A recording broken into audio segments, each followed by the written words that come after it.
কিরে এমবাপ্পি, তুই আমার এই অফিসে কি করছিস? না ভাই, অফিসে নতুন চাকরি নিলাম।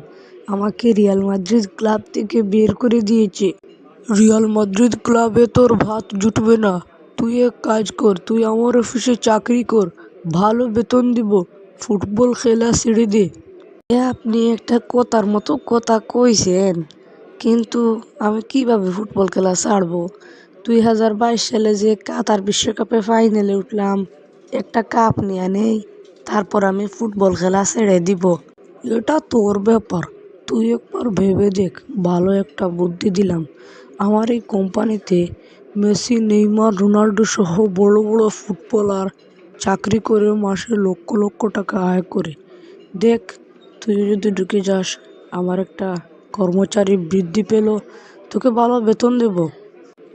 ঠিক আছে, যদি সবাই এই ভিডিওতে লাইক করে, তাহলে আমি আপনার কোম্পানিতে ঢুকে যাব। ধন্যবাদ সালা ভাই।